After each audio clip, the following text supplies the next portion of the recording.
Halo semuanya, apa kabarkah kalian saat ini? Ya, saya harap kalian semua dalam keadaan yang senantiasa baik-baik saja. Manga One Piece chapter ke-982 akhirnya rilis juga. Oleh sebab itu, seperti biasa jika manga One Piece chapter terbarunya rilis, saya akan membuat pembahasannya.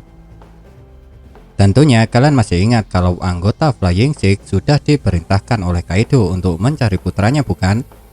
Dan hadiah bagi siapa yang berhasil menangkap Yamato adalah dia diberi kesempatan untuk menantang salah satu anggota All Star. Oleh sebab itu, tidak heran kalau keenam orang ini banyak yang bersemangat untuk mencari Yamato lantaran hadiah yang ditawarkan oleh Kaido memang sangat menggiurkan. Tapi di awal chapter kali ini, salah satu anggota Flying Six yaitu Black Maria malah ditunjukkan kalau dia tidak ikut untuk mencari Yamato. Dan saat dia ditegur oleh Kaido, Black Maria malah mengatakan kalau yang mencari Yamato sudah banyak, makanya dia akan tetap tinggal untuk menemani Kaido. Namun menariknya, jika kalian perhatikan saat Black Maria menjawab teguran dari Kaido, kata-kata yang terlontar dari mulutnya sangat terlihat sekali kalau Black Maria tengah mencoba untuk merayu Kaido. Dan saya rasa apa yang dilakukan oleh Black Maria ini memang merupakan jalan tercepat baginya agar bisa naik jabatan. Karena jika dia bisa mendapat perhatian dari Kaido, maka Black Maria tidak perlu lagi bersusah payah untuk bisa naik jabatan. Apalagi Black Maria sendiri kemungkinan memang merupakan seorang wanita penghibur. Karena jika kalian ingat pada chapter yang lalu saat kelompok Kinemon sampai di wilayah rumah bordil, dikatakan kalau wilayah itu adalah kekuasaan dari Black Maria. Jadi bisa dikatakan kalau karakteristik Black Maria yang ditunjukkan pada chapter kali ini sangat sesuai jika dia memang merupakan seorang wanita penghibur. Karena yang namanya seorang wanita penghibur maka dia pastinya handal dalam hal merayu. Dan karena saat ini Kaido tengah berpesta dengan Orochi, jadi saat ada seorang wanita cantik yang menemaninya, maka Kaido pun terlihat sangat senang. Apalagi postur tubuh Black Maria juga besar yang bisa dikatakan seukuran dengan Kaido. Tapi bukan cuma Kaido yang ditemani oleh Black Maria saja yang terlihat bahagia. Karena Orochi juga terlihat sangat bahagia lantaran menurutnya sekarang hantu yang selama ini sudah membuatnya ketakutan akhirnya berhasil ditumpas. Dan saat Kaido beserta Orochi tengah berpesta untuk merayakan kebahagiaan mereka ini, Kaido mengatakan sesuatu yang menarik perhatian saya. Yaitu saat Kaido mengatakan, maka Oden benar-benar tidak memberitahunya apapun tentang kisah lelucon itu. Dan jika dilihat dari perkataan Kaido ini, kemungkinan Oden memang pernah mengatakan sesuatu saat dia pertama kali bertemu dengannya. Dan kata-kata Oden ini dianggap sebagai kisah lelucon oleh Kaido dan Orochi. Tapi mungkin berbeda cerita jika kisah yang dikatakan Oden kepada Kaido ini dikatakan kepada para pengikutnya. Karena mungkin jika kisah ini Oden katakan kepada para pengikutnya, hal itu bisa membuat para samurai ini semakin bersemangat untuk membuka negeri Wano. Dan mungkin juga jika Kanjuro mengetahui kisah yang diceritakan oleh Oden ini, hal itu juga bisa membuat Kanjuro yang awalnya berpura-pura menjadi anak buah Oden malah berakhir menjadi pengikut setia Oden. Namun sekarang yang jadi pertanyaan adalah apakah yang dikatakan Oden pada Kaido sampai oleh Kaido cerita Oden ini dianggap sebagai kisah lelucon?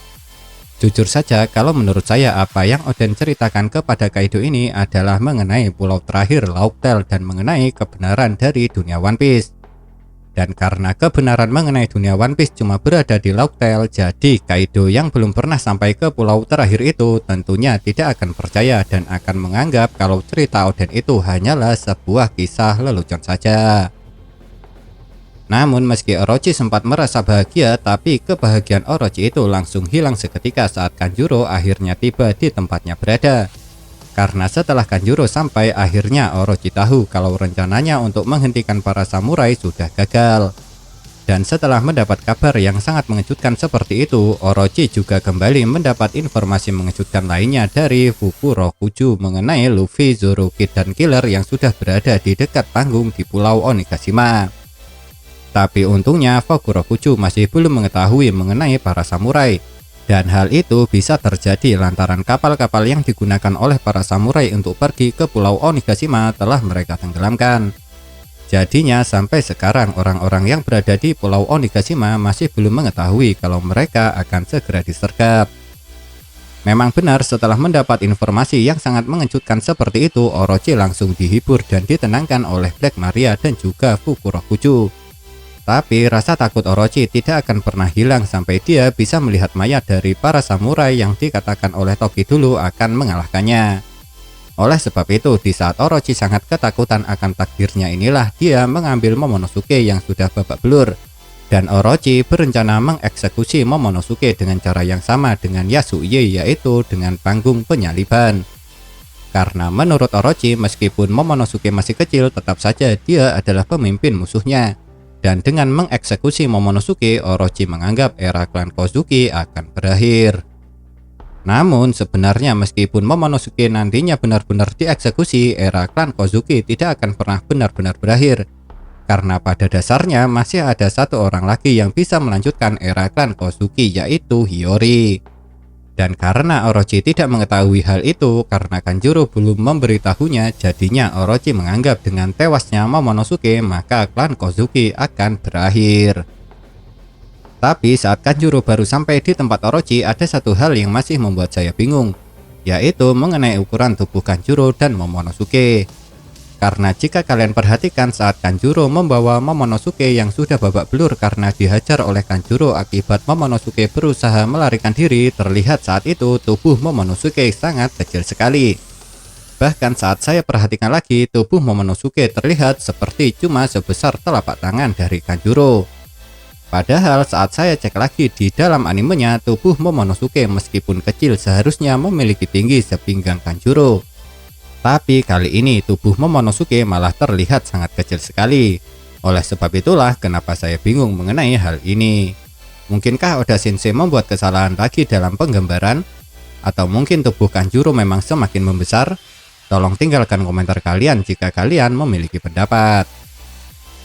Pada chapter kali ini, setelah kita diperlihatkan dengan ketakutan Orochi, cerita langsung dialihkan ke tempat kelompok Inuarashi yang berada di kapal selam milik Law.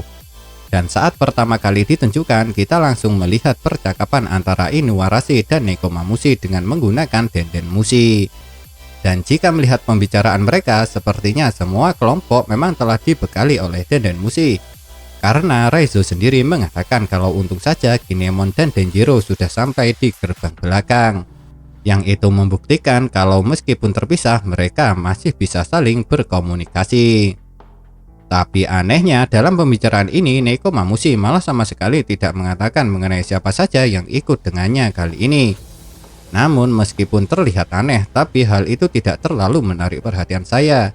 Karena setelah Nekomamushi menutup sambungan Dendenmushi, akhirnya kita mendapat penjelasan mengenai pesan apa yang ingin disampaikan Marco pada Luffy yang dititipkan ke Nekomamushi.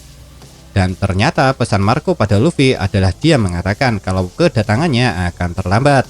Tapi meski terlambat, Marco akan tetap datang.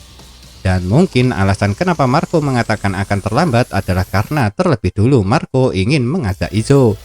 Karena pada chapter yang lalu sosok Izo meskipun tidak diperlihatkan dengan jelas, namun kita bisa sepakat kalau itu adalah Izo jika dilihat dari bibirnya.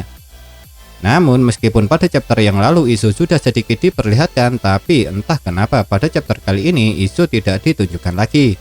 Malahan kita cuma diperlihatkan dengan baju bagian bawah seseorang. Dan jika kalian perhatikan perkataan Marco saat orang yang belum ditunjukkan wajahnya ini muncul, seharusnya kalian sudah bisa menebak siapa orang itu. Ya, kalau menurut saya itu adalah Izo. Karena Marco mengatakan tak pernah kubayangkan kalau situasi kalian bisa sekritis ini. Dan jika kita mengacu pada perkataan Marco situasi kalian bisa sekritis ini, maka kalian yang dimaksud Marco ini seharusnya orang yang berhubungan dengan Oden. Itu berarti satu-satunya orang yang memiliki hubungan sangat dekat dengan Oden dan berada di luar Wano sekarang tinggal Izo saja.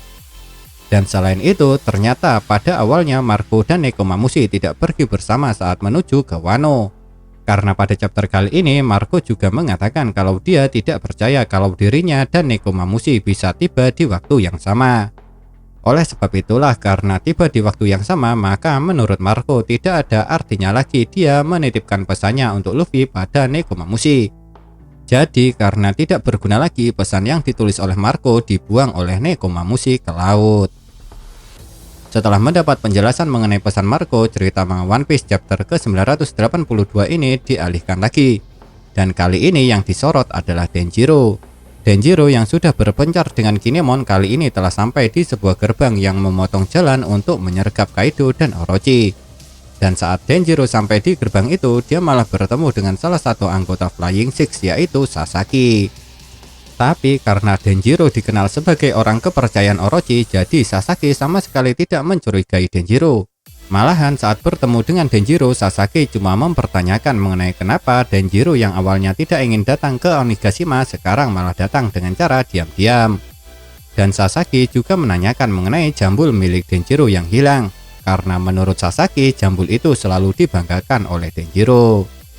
Tapi hebatnya, entah dengan cara apa setelah Sasaki menjelaskan kalau dirinya sedang mencari anak Kaido, tiba-tiba Denjiro sudah berhasil menangkap dan mengikat Sasaki dengan rantai. Dan jika diperhatikan, karena Sasaki terlihat tidak terluka sama sekali, jadi bisa diartikan kalau Denjiro berhasil menangkap Sasaki tanpa bertarung. Tentu saja Sasaki sangat tidak mengerti dengan apa yang Denjiro lakukan padanya, kenapa dia sampai dirantai dan diikat di pohon. Dan kerennya, Denjiro tidak banyak bicara saat menjawab pertanyaan dari Sasaki ini, karena Denjiro cuma memperlihatkan lambang klan Kozuki yang ada di punggungnya.